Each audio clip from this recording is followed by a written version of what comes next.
할렐루야. 부활하신 우리 주님, 그리고 지금도 함께 계신 우리 주님 찬양합니다. 영광을 돌립니다. 우리 주님께 큰 박수로 영광 올려드리겠습니다. 할렐루야. 할렐루야. 우리 주님이 살아계시기 때문에 우리의 마음을 받으시고 우리의 박수를 받으십니다. 우리가 하나님 앞에 노래할 때, 우리 하나님을 찬양할 때 우리 하나님도 다 보고 계시고 듣고 계시고, 성경 보니까 그분도 춤을 추신대요. 성경대로입니다. 그분은 우리보다 더 완전한 인격을 가지고 계시잖아요. 영원한 인격을 가지고 계시기 때문에 그분도 노래하고, 그분도 춤을 추시고, 그분도 기뻐하시고, 때로는 슬퍼도 하시고, 그 예수님을 인격적으로 경험한다는 것은 살아계신 예수님을 늘 증거하며 사는 것입니다. 그런 복이 있기를 축원합니다. 예수님은 이 땅에 불편하게 사람의 모습으로 오셔야 될 이유도 없었고, 더더군다나 고난을 당해야 될 이유도 없었고, 저주받고 능욕받고 채찍에 맞을 이유도 없었고, 십자가에 매달려 저주 속에 조롱받으며 죽을 이유도 없었습니다. 우리 때문에 다 그렇게 하신 것입니다. 살아나실 뿐만 아니라 하나님 나라 보좌편에 앉아 계실 뿐만 아니라 우리 안에 지금 함께 계시는 예수님, 그 예수님을 오늘 말씀으로 만나시기를 축복합니다. 부활 감사 예배에 주신 말씀 요한복음 5장 25절로 29절 대독하겠습니다. 진실로 진실로 너희에게 이르노니 죽은 자들이 하나님의 아들의 음성을 들을 때가 오나니 곧 이때라. 듣는 자는 살아나리라.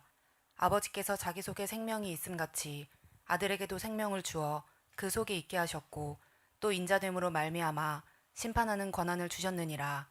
이를 놀랍게 여기지 말라. 무덤 속에 있는 자가 다 그의 음성을 들을 때가 오나니 선한 일을 행한 자는 생명의 부활로, 악한 일을 행한 자는 심판의 부활로 나오리라. 아멘. 아멘. 오늘 설교 제목 우리 같이 두 번 읽겠습니다. 시작. 최후 생명의 부활로 나오라. 최후 생명의 부활로 나오라. 설교의 제목처럼 최후의 생명의 부활로 나오시기를 주님의 이름으로 축원합니다. 우리 기독교 신앙 안에 부활이 없다면, 부활을 제외하고 나면은 다른 여타 일반 종교와 다를 것이 아무것도 없습니다. 우리는 무덤에서 죽어서 무덤에 갇혀버리고 다시 살아나지 못한 그 예수를 믿고 추종한다면 우리는 가장 미련한 자고, 우리 믿는 것도 헛된 것이고, 우리가 신앙생활하는 이 자체가 다 낭비인 것입니다. 그런데 예수님은 죽으시고 다시 살아나셨다. 여타의 어떤 종교도 흉내낼 수 없는 것, 기독교를 막 흉내는 조금 낼 수 있는데 전혀 흉내낼 수 없는 것이 부활입니다. 유일하게 기독교 안에만 부활이 있습니다. 왜냐하면 진짜 예수님은 살아나셨기 때문에. 아멘. 그 우리의 신앙의 열심은 절대 헛되지 않습니다. 하나님의 나라를 위해서 힘쓰고 주님의 일을 위해서 힘쓰는 것은 전혀 헛된 것이 아니라 영원한 것입니다. 아멘.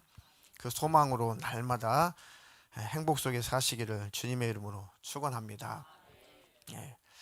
우리 안에 생명이 있다면, 다시 말하면 내 영혼이 예수님의 생명을 얻었다면 이 육신을 깨치고, 이 육신을 다 옷을 벗듯이 벗어버리고 내 영혼이 생명의 부활로 나올 것이고, 내 영혼에 예수님의 생명이 없다면, 예수님을 만나지 못했다면 육신이 깨지고 난 다음에 그는 심판의 부활로, 멸망의 부활로 지옥에 들어간다, 그 얘기입니다.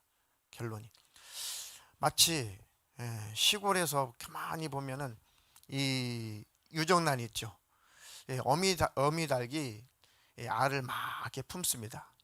어미닭이 알을 품어서 평균적으로 며칠이 지나면은 병아리가 나올까요? 3개월? 30일? 30일은 너무했다. 사랑이 알까요? 엄마한테 물어봐요. 예. 대략 며칠이요? 평균 21일이죠. 예. 평균 21일이 지나면은 이제 씨가 있는 이 계란은 유정란은 예쁜 병아리로 이렇게 나타나게 됩니다. 그런데 만약에 슈퍼에서 산 무정란, 씨가 없는 무정란을 어미닭이 달걀을 품고 있을 때 거기다 몇 개 집어넣으면은 20일 후에 또는 23일 후에 어떻게 됩니까? 그 계란은 골아버려요. 왜 이게 안 나오나 해서 깨트려 보면은 아이고 썩어서 냄새가 납니다. 이제 그 차이인 겁니다. 다 똑같은 계란 같은데 씨가 있느냐, 생명이 있느냐 없느냐, 유정란이냐 무정란이냐, 다 이 세상에서 육신의 목숨을 가지고 70몇 억, 근 80억의 인구가 쭉 살아갑니다. 예수가 있으면 유정란인 것이고 예수가 없으면 무정란인 것입니다. 예수가 있는 사람은 이 육신이 죽음을 맛볼 때, 이 육신이란 껍질이 깨져버릴 때 내 안에 새 생명을 얻은 영혼은 부활해서 천국에 들어간다. 그게 생명의 부활입니다. 그러니까 끝까지 예수를 믿었다면 끝까지 그 믿음을 지켜야 된다. 끝까지 예수 안에 있어야 된다. 예수님과 친밀하게 행복한 동행의 삶을 살다가 주님 영광 나타내며 살다가 부활해서 그 천국에 반드시 들어가야 됩니다. 아멘. 그렇게 생명을 얻은 자답게 사시기를 주님의 이름으로 축원합니다. 우리는 실상 다 아담 안에서 다 죽은 자죠. 하나님께서 아담을 인류의 최초의 우리 조상인 아담과 하와를 영화롭게 하나님의 형상의 모습으로 완전하게 온전하게 창조했습니다. 그런데 죄를 범함으로 말미암아 하나님을 떠나서 그 영광스러운 모습이 깨져버렸어요. 육신도 죽음이 찾아오고 그 인격은 온전한 인격에서 다 깨져서 벗어나서 안에서 미움, 시기, 질투, 불신앙, 더러운 생각들이 계속 올라오죠. 그대로 죽으면 죄값으로 지옥이에요. 그게 바로 다 씨가 없는, 생명이 없는 사람들입니다. 그러니까 이 지구상에 80억이 살아 있어도 예수가 없으면은 죽으면 멸망이에요. 예수가 있으면 육신이 죽으면 천국입니다. 그러니까 우리는 아담 안에서 다 죽었던 자, 아담이 범죄함으로 말미암아 그 속에서 태어난 자들마다 다 죽어서 나와요. 아담이 죽어버리니까 그 죽은 아담에서 나오는 씨들마다 다 무정란이에요. 다 죽어서 나와요. 그곳에 생명이 들어가야 유정란, 다시 사는 생명이 되는 것입니다. 그래서 로마서 5장 12절로 14절에 이렇게 증거하고 있습니다. 그러므로 한 사람으로 말미암아 죄가 세상에 들어오고 죄로 말미암아 사망이 들어왔나니 이와 같이 모든 사람이 죄를 지었으므로 사망이 모든 사람에게 이르렀느니라. 죄가 율법 있기 전에도 세상에 있었으나 율법이 없었을 때에는 죄를 죄로 여기지 아니하였느니라. 그러나 아담으로부터 모세까지 아담의 범죄와 같은 죄를 짓지 아니한 자들까지도 사망이 왕노릇하였나니 아담은 오실자의 모형이라. 아멘. 이 말씀의 구절을 오해하시는 분들이 기독교 안에 여럿 있습니다. 목사님들도 이 구절을 잘못 해석하시는 분이 계셔서 잘못된 구원을 말씀하시는 분들이 계십니다. 양심 심판이니 예수님 오시기 전에 죽었던 사람들은 뭐 다 양심상 심판받고 천국에 갔다느니 그렇지 않습니다.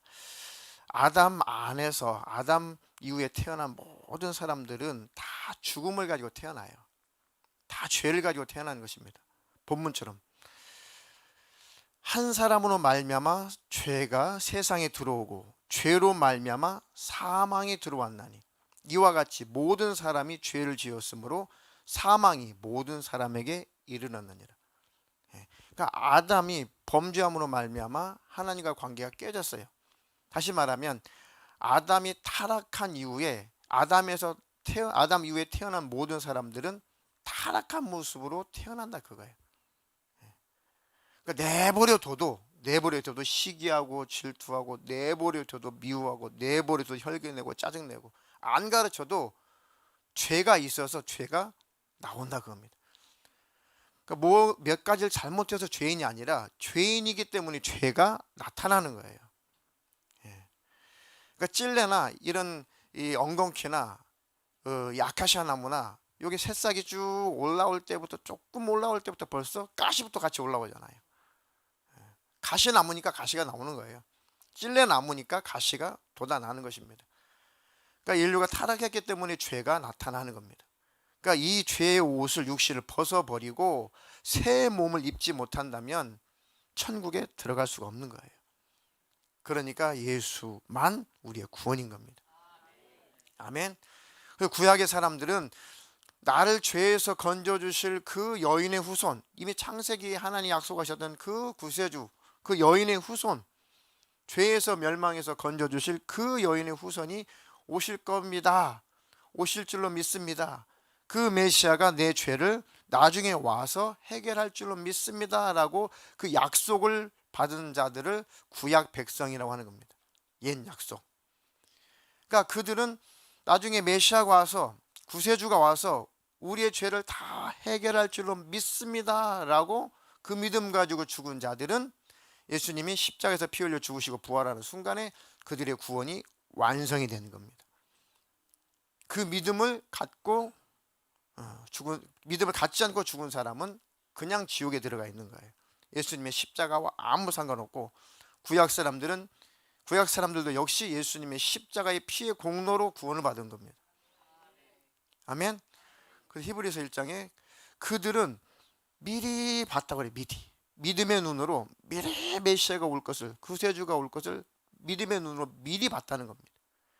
그러니까 예수님이 오시지 않았다라면, 또 예수님이 십자가에서 죽지 않았다라면, 부활하지 못하고 무덤에 갇혀서 예수님도 멸망했다라면, 예수님이 오셔가지고 메시아가 오셔서 우리 죄를 해결할 겁니다 라고 믿고 낙원에서, 천국에서 쉬고 있었던 구약 백성들은 어떻게 되겠어요? 예수님이 실패했다면, 부활하지 못했다면 그 약속은 파기되는 거예요. 그 언약은 아무 효력을 발생할 수 없는 겁니다. 천국에 있었을지라도 다 지옥으로 쏟아져야 돼요. 근데 예수님이 죽으실 뿐만 아니라 부활하심으로 말미암아 그 예수님이 내 죄를 해결하실 거라고, 그 메시아가 내 죄를 해결하실 것이라고 믿고, 먼저 믿고 천국에 들어간 그 구약의 백성들이 그때 구원이 완성이 된 거예요. 이해가 되시나요? 그러니까 모든 구원은 예수예요. 예수밖에 없습니다. 양심 심판이니 뭐 다른 거 성경에 전혀 없는 소리예요. 성경을 잘못 해석하니까 예수 외에 자꾸 다른 구원이 있다고 마귀가 틈을 타고 들어오는 겁니다. 어쨌든 하나님이 이미 선포하신 게, 모든 사람은 죄를 지었다. 모든 사람이 죄를 범함으로 하나님의 영광에 이르지 못했다. 죄가 율법 있기 전에도 세상에 있었다. 율법이 선포된 것은 죄가 없는 곳에 앞으로 죄를 짓지 말아라, 이렇게 율법을 지키고 살면 죄를 짓지 않을 것이야 라고 그걸 가르쳐 주려고 하는 것이 아니고, 율법을 선포한 것은 너희들이 하나님 앞에 죄인이라는 것을 확정 지으려고, 정죄하려고 율법이 온 거예요. 율법의 하는 역할은, 너희들은 완전하지 못하잖아, 완벽하지 못하잖아, 너희들은 선하지 못하잖아, 너희들은 완전히 거룩하지 못하잖아, 너희들은 죽었잖아, 너희들은 멸망할 수밖에 없잖아 라고 우리를 보게 하는 거울로 비춰준 게 율법이에요. 근데 잘못 오해한 거죠, 율법을. 야, 하나님이 모세를 통해서 율법을 주셨다. 야, 이 율법은 대표로 어느 민족에게 주셨어요? 이스라엘 민족이 대표로 주신 거잖아요. 근데 그들은 착각을 했어요. 야, 하나님이 우리만 사랑하나? 하나님 우리만 구원하시나? 우리만 택했나? 우리에게만 법을 줬네, 우리에게만 말씀을 줬네. 이 법대로 살면 우리는 영생 안에, 천국 안에 착각을 하게 된 겁니다. 그 다른 민족들을 막 배타한 겁니다. 오해해서 그래요. 아니요, 하나님이 법을 주신 것은 물론 죄를 이기라는 의미도 있지만, 더 궁극적으로는 이 법대로 다 살아봐라 했는데, 그 법대로 다 살지 못하는 너 자신을 발견해라. 법대로 살지 못하고 있는 너 자신을 좀 발견해봐라 라고 거울로 율법을 주신 거예요. 율법을 다 쳐다보니까 아유, 이렇게도 못 살았고 이렇게도 못 살았고. 그 우리가 이 그리스도인의 삶의 강령을, 그래서 우리가 매주마다 읽고 있는 겁니다. 그 율법의 최고의 강령이 뭡니까? 하나님을 사랑해라. 어떻게? 힘을 다해, 정성을 다해, 뜻을 다해, 목숨을 다해 주 너의 하나님을 사랑해라. 잠깐 반짝, 아니 한시도 빠짐없이 죽을 때까지 영원히. 그게 율법이잖아요. 그거를 늘려놓은 게 10계명이고 더 늘려놓으니까 610 몇 개의 또 조항이 되는 것이고 더 늘려놓으니까 수천 개가 되는 거잖아요. 갈수록 율법은 더해지는 거예요. 왜요? 야, 나는 이 율법의 거울을 보니까 완전하지 못하구나. 나는 목숨을 다해서 뜻을 다해서 하나님을 사랑하리라 작정을 해도 살아야 되는데 야, 육신을 가지고 있으니 그렇게 오늘도 살지 못했구나 라고 율법을 거울처럼 쳐다보니까 내가 보이는 거죠. 그러니까 어디로, 죽지 않으려고 어디로 쫓아가요? 누구에게로 가요? 예수께로 가는 겁니다. 율법이 나를 죽이려고 그래요. 너는 죄인이야, 너는 멸망이야, 너는 지옥이야, 너는 죽었어, 너는 이제 끝이야, 심판받아야 돼. 율법이 자꾸 나를 죽인다고 쫓아와요. 우리는 막 달려가서 예수님께 예수님을 꽉 붙잡아야 돼요. 주님, 나 좀 살려주십시오. 그래, 내가 너 때문에 피 흘려 죽었다. 그리고 너 때문에 다시 살아났다. 그리스도 예수 안에 있는 자에게는 결코 정죄함이 없나니 그리스도 예수 안에 있는 자에게는 생명의 성령의 법이 우리를 완전히 보증해 주시는 거예요. 아멘. 그것 때문에 우리 주님이 살려주신 것입니다. 그래서 율법이 있기 전에도 이미 다 죄인이었다. 율법이 없을 때도 그러니까 율법이 없을 때는 인간들이 죄를 죄로 여기지 않았다 그 얘기예요. 모르니까. 뭐가 죄인지를 모르니까. 이 구절을 잘못 해석했단 말이에요. 과거에는, 배움이 적을 때는. 근데 원어를 풀어보고 성경을 연구해 보니까 이게 하나님이 율법이 오기 전에는 죄인을 죄인으로 취급하지 않았다라고 거꾸로 해석했구나. 이 구절을 오역한 거예요. 잘 살펴보니까 사람의 입장에서 율법이 오기 전에는 죄가 뭔지를 몰랐다 그 얘기예요. 율법이 딱 오니까 내가 죄인이구나. 내가 잘못 알았구나. 우리도 성경을 깊이 깨달으면 깨달은 만큼 우리가 몰랐던 죄가 낱낱이 드러나잖아요. 야, 내가 역시 하나님 앞에 완전하지 못하구나. 그 안에 내가 교만할 게 뭐가 있나. 그런 예수님 십자가에서 피 흘리신 그 공로, 그 은혜 꼭 붙잡고 살아야겠다. 주님, 나를 기억해 주십시오. 주님 앞에 온전하지 못하고 완벽하지 못한 나임을 시인합니다. 자백합니다. 고백합니다. 그때 예수의 보혈로 우리를 깨끗하게 씻어주시고, 그러니까 우리가 천국에 들어가는 겁니다. 아멘. 그것을 은혜라고 하죠. 은혜. 그 은혜 안에 날마다 머물러 있기를 축원합니다.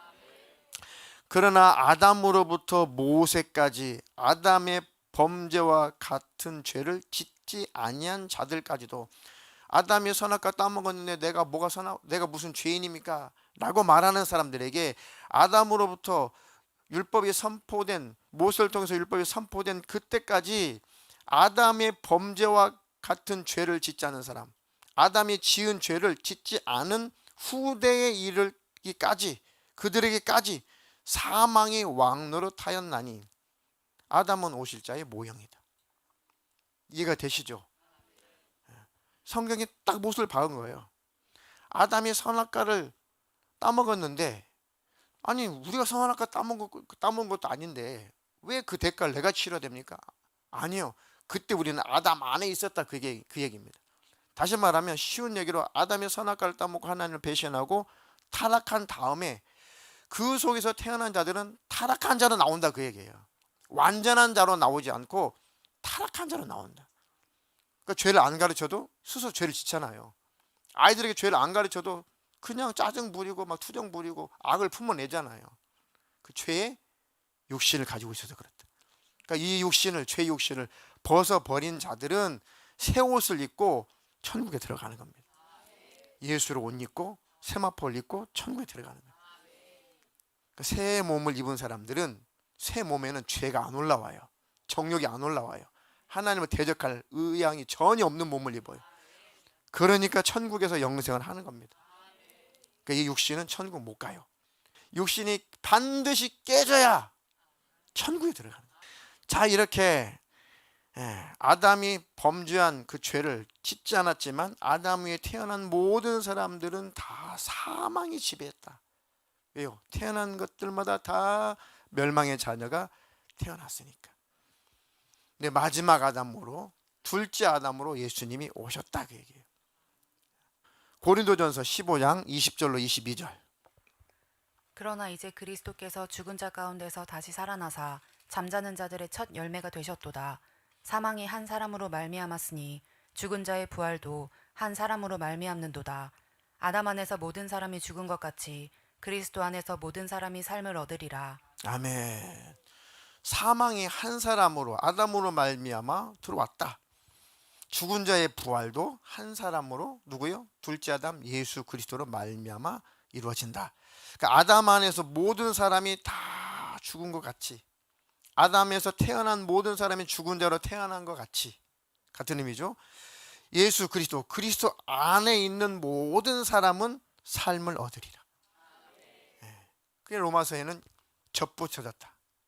아담이라고는 가지에서 우리가 죽은 가지였는데 딱 끊어져 가지고 살아있는 포도나무이신 예수에게 딱 접붙여지니까 살더라, 그 얘기. 아멘. 그래서 예수 믿어야 구원, 예수 믿으면 천국, 예수 안 믿으면 생명이 없기 때문에 육신이 죽으면 멸망의 지옥으로 들어가는 것입니다. 오직 우리의 구원은 예수밖에 없다. 그러니까 예수님이 오셔야만 되는 거예요. 율법으로 해결이 안 된다. 율법은 내가 죄인인 것을 알려주는 거울일 뿐이다. 그래서 우리가 매주마다 거울을 보는 거예요. 마가복음으로. 하나님 이렇게 사랑했냐? 내 이웃을 이렇게 사랑했냐? 거울 보니까 아이고 고개 떨구죠. 예수님, 내가 거울 보니까 내 모습이 아이고 흉하네요. 이해가 되시잖아요. 율법이 거울이니까 마음을 다해, 정성을 다해, 뜻을 다해 주 너의 하나님 사랑해라. 아이고 율법을 쳐다보니까 아이고 이렇게 내 모습이 이와 같지 않습니다. 네 이웃을 네 몸처럼 사랑하라. 아이고 한 주도 이렇게 거울 보니까 내 모습은 그렇게 살지 못했습니다. 라고 우리는 시작부터 회개하고 들어가는 겁니다. 그러니까 바로 우리 죄는 소멸되는 거예요. 자백하고 시인한 만큼 예수님의 보혈의 공로를 꽉 붙잡는 순간에 우리는 다 주님과의 관계가 해결돼요. 그래서 앞에 그리스도의 삶의 강령을 우리가 읽고 마음속으로 회개가 일어나고 말씀을 새롭게 받는 겁니다. 그 은혜로 살기를 축원합니다. 아멘. 자, 고린도전서 15장 53절로 56절에는 또 이렇게 부연 설명을 하고 있습니다. 이 썩을 것이 반드시 썩지 아니할 것을 입겠고 이 죽을 것이 죽지 아니함을 입으리로다. 이 썩을 것이 썩지 아니함을 입고 이 죽을 것이 죽지 아니함을 입을 때에는 사망을 삼키고 이기리라고 기록된 말씀이 이루어지리라. 사망아 너의 승리가 어디 있느냐?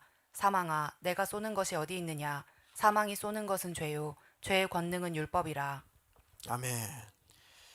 이 썩을 몸, 이 썩을 것이 반드시 썩지 않을 것을 입겠고, 내 육신은 썩어서 이제 흙으로 돌아가죠. 흙으로 돌아서 썩어지죠. 그런데 내 영혼은 썩지 않을 새 몸을 입는 것, 이것을 부활이에요. 부활. 아멘. 죽을 것이 죽지 아니함을 입으리로다. 이 썩을 것이 썩지 아니함을 입고 죽을 것이 죽지 아니함을 입을 때에 사망을 삼키고 이기리라고 기록된 말씀이 이루어지리라. 아담 이후에 사망 다 사망 선고를 받았어요.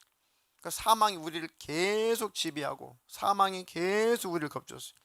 다시 말하면 지옥이 입을 딱 벌리고 계속 그 지옥으로 들어오기를 계속 기다리고 있었어요. 그런데 예수 그리스도로 말미암아 구원받은 자들은 그 사망을 이겨버린다. 사망이 우리를 삼키려고, 사망이 우리를 지배하려고 입을 벌리고 있었는데 우리가 생명을 가지고 그 사망을 잡아 먹어버렸다. 그 사망을 해치웠다. 오히려 그 사망을 우리가 삼켜버렸다. 아멘. 그 사망을 삼켜버리고 우리는 사망에서 벗어났다. 그리고 이기리라 라고, 사망을 삼키고 이기리라 라고 이미 예언되었던 그 말씀이 예수 믿는 자에게 이루어졌다. 아멘. 이 말씀이 이루어지신 분만 아멘 하겠습니다. 내 안에 예수 생명이 있는 분 아멘. 다시 살아난 거예요. 아담 안에서 아담이 죽었을 때 같이 죽었던 우리가 예수를 믿음으로 말미암아 내 영혼이 다시 살아났다. 그러니까 사망이 아무리 우리를 지배하려고 해도, 아무리 지옥이 입을 벌리고 우리를 삼키려고 해도 삼킬 수 있어요, 없어요? 절대 없다. 그래서 외치는 소리가, 사망아 너의 승리가 어디 있느냐. 사망아 네가 나를 어떻게 이길 수가 있느냐. 지옥아 네가 나를 어떻게 삼킬 수가 있냐. 나는 예수 안에 있는데, 우리 모두가 다 예수 안에 있는데, 예수님은 생명인데, 지옥아 네가 예수님을 삼킬 수 있다고? 나를 삼킨다, 예수 안에 있는 나를 삼킨다는 것은 예수도 함께 삼켜야 되는데 내가 예수 안에 있으니까. 사망아 네가 예수를 삼킨다고? 네가 나를 삼킨다고? 절대 그럴 수 없다. 사망아 네가 쏘는 것이 어디 있느냐. 사망이 우리를 팍 화살로 쐈어요. 우리를 죽여서 지옥으로 데려갈 거라고. 자, 사망이 정죄의 화살을 쫙 쐈어요. 너는 죄인이잖아, 너는 이렇게 잘못했잖아, 너는 멸망할 자다 라고 사망이 확 정죄의 화살을 쐈어요. 정죄의 화살을 확 맞은 자는 멸망하게 돼요. 정죄의 화살은 뭘로 막아내야 돼요? 예수를 믿는 믿음의 방패로 다 막아내야 돼요. 맞아. 사망아 네가 나를 자꾸 정죄하는구나. 과거에 내가 그랬었는데 예수님이 내 그 죄를 위해서 피 흘려서 다 해결했으니까 나는, 사망아 너의 정죄를 내가 받아들일 이유가 없다. 사망아 네가 쏘아대는 그 정죄의 화살을 내가 맞을 이유가 없다 라고 믿음의 방패로 다 소멸시키는 거예요. 아멘. 그래서 믿음으로 이기는 겁니다. 사망이 쏘는 것은 죄요, 죄.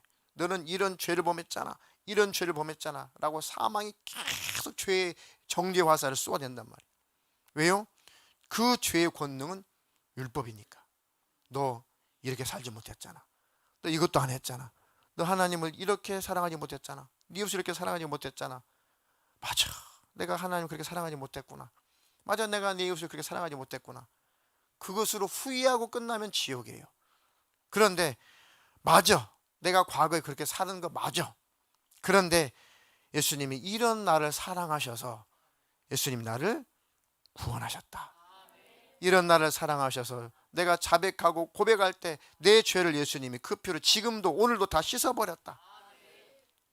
그러니까 아무리 사망이 정죄 화살을 쏘아대고 율법의 화살을 쏘아대도 우리는 믿음의 방패로 다 이기는 자들. 사망이 힘쓸 수 없다. 누구 때문에요? 예수님 때문에. 그래서 사망이 우리를 향해서 꼼짝 탈삭할 수 없는, 정죄가 우리를 지배할 수 없는 것입니다. 예수님이 죽으셨다가 부활하신 은혜입니다. 아멘. 그 은혜를 알면, 그 복음을 알면, 야, 이 땅에서 살아야 되는 이유도 알잖아요. 야, 내가 이제 헛된 것을 위해서는 살지 않겠다. 영원한 것을 위해서 살아야지. 내가 가치 있는 인생을 살아야겠다. 내가 주님과 복음을 위해서 살아야겠다. 하나님 나라 그 영광을 위해서 살아야겠다. 예수 믿고 난 다음에 해결된 게 죽음의 공포입니다. 너무 활기차요. 처음 예수 믿고 와, 세상에 이 죽음, 이 사망의 공포를 내가 이겼다. 예수로 말미암아. 정말 어릴 때 예수 믿기 전에 왜 이렇게 죽음이 공포스러운지, 죽음이 왜 이렇게 무서운지 정말 많이 저는 괴로워했습니다. 왜? 우리는 영적인 존재이기 때문에. 영적인 존재이기 때문에 영적인 감각이 있어서 죽음에 대해서 두려워요. 공포스러워요. 예수 믿기 전인데 도대체가 사람은 다 죽는구나. 아마 그때 저를 너무 예뻐해 주시고 사랑해 주셨던 할아버지가 아주 어릴 때 딱 돌아가셨는데 충격을 받았어요. 충격. 그러면서 처음으로 초등학교 들어가기 전부터 죽음에 대해서 충격을 받은 것 같아요. 죽는구나. 사람은 없어지는구나. 안 보일 때가 있는구나. 이게 어린 나이에 굉장히 그것이 너무너무 공포스러웠어요. 그게 아마 어둠이었던 것 같아요. 그게 사망이 나를 겁주고 있었던 것 같아요. 그래서 참 열심히 제사상에 절도 해보고, 할머니 따라가가지고 절간에 가서 절도 해보고, 두꺼비는 이 절대 함부로 해서는 안 되는 동물이라고, 두꺼비님 어릴 때 그게 종기심이 강했다니까요. 죽음이 너무너무 무서웠는데 예수를 믿고 나니까 그 죽음의 공포에서 확 벗어났어요. 정말 뛸 듯이 기뻤습니다. 그 다음부터는 죽는다는 것은 전혀 공포가 아니다. 아멘. 할 일 다 하고 죽으면 영원한 천국이다. 아멘. 그래서 야, 죽으면 죽어야 다시 사는 거구나. 죽는 것은 불행한 일도 아니야. 축복된 일이다. 부활하려면 죽어야 돼. 죽어야 부활이 있다. 그러니까 하나님께서 죽음이라고 하는 축복을 주셨구나. 죽어야 내 영혼이 부활해서 천국에 들어가니까. 아멘. 내가 예수 믿기 전에 아담 안에서 죄로 말미암아 죽었었던 자라고 신한 자만 예수 믿을 수 있어요. 살려고. 나를 내 힘으로, 내 능력으로, 내 완벽함으로 천국에 도달할 수 없는 나다. 그 나 자신의 의를 부인하는 자만 예수 믿고 천국에 들어갈 수가 있어요. 나는 예수님과 이제 함께 죽었으니까 예수님 부활하시는 순간 나는 예수님과 함께 살아났다. 그러니까 내 의가 내 자랑이 막 부정되는 것. 그러니까 내가 열심을 내고 하나님 앞에 열정적으로 삶을 살아가는 것은 나를 구원하신 그 은혜 때문이에요. 아멘. 내가 아무것도 아니라는 것이 아닙니다. 인생이 무가치하고 아무것도 아니라는 것이 아닙니다. 내가 예수님을 믿고 하나님 나라 천국에 들어가는 일에 내 의가 부정된다는 것뿐이에요. 내 의가. 그러니까 날마다 내 의가 죽어지고 또 죽어져요. 내 의는 없습니다. 예수님의 의만 있습니다. 그 거울 보기 싫고 사진 찍는 거 싫고 그렇지만 절대 서럽지는 않습니다. 왜요? 늙어가야, 육신이 썩어가야, 죽음이 와야 벗어버리고 천국에 들어가니까. 아니 꽃이 떨어져야 열매가 맺을 거 아닙니까? 아멘. 오늘 시의 제목은 생명의 부활입니다. 시 낭송한 거 같이 읽고 통성으로 기도하겠습니다. 지난번 꽃을 시샘하는 추위가 비바람까지 우르르 몰고 와서는 찬 겨울을 가까스로 이기고 생명으로 피어난 꽃들의 뺨을 때리고 얼굴을 핥히고 입은 옷을 다 찢어놓고 갔습니다. 다 일그러진 얼굴에 부끄러워 힘없이 고개를 떨구고 흐느끼고 있는 꽃들에게 소망의 메시지를 전합니다. 꽃이 지는 것을 그리 서러워 마세요. 꽃이 진 그 자리에 비로소 나타날 풍성한 열매를 소망하며 기뻐하세요. 풀의 꽃과 같은 우리 인생은 비록 시들고 결국 사라지겠지만 주님의 십자가로 부활한 우리의 영혼은 영원히 시들지 않을 것입니다. 꽃이 진 자리에 비로소 찾아올 열매처럼. 네, 그 베드로전서 1장 24절로 25절 근거가 되는 구절도 한번 읽어 주시겠습니다. 그러므로 모든 육체는 풀과 같고 그 모든 영광은 풀의 꽃과 같으니 풀은 마르고 꽃은 떨어지되 오직 주의 말씀은 세세토록 있도다 하였으니 너희에게 전한 복음이 곧 이 말씀이니라. 아멘. 복음 안에 있는 사람, 예수 안에 있는 사람은 절대로 멸망하지 않습니다. 아멘. 인생이 지는 것을 절대로 두려워하거나 서러워하지 마십시오. 반드시 인생이 져야, 인생의 꽃이 떨어져 버려야 죽음을 통과해야 영생의 열매, 부활의 열매를 얻습니다. 아멘. 만물이 하나님의 그 메시지를 담고 있는 거예요. 아멘. 비록 벚꽃 구경 못 하셨지만 너무 서러워하지 마세요. 우리에게 영생이 있습니다. 부활 감사 주일에 우리에게 새 생명 주신 그 예수님을 다시 한번 높여드립니다. 두 손을 높이 두시고 말씀의 의미를 기억하면서 생명의 부활을 주신 예수님, 심판의 부활로 멸망의 부활로 나가지 않고 생명의 부활을 주신 예수님 고맙습니다. 죽으실 뿐만 아니라 살아나셨고 살아나실 뿐만 아니라 보좌 우편에 앉아 계시고 보좌 우편에 앉아 계실 뿐만 아니라 지금 내 안에 함께 계신 예수님 날마다 경험하며 살게 하여 주시옵소서. 합심해서 기도하겠습니다.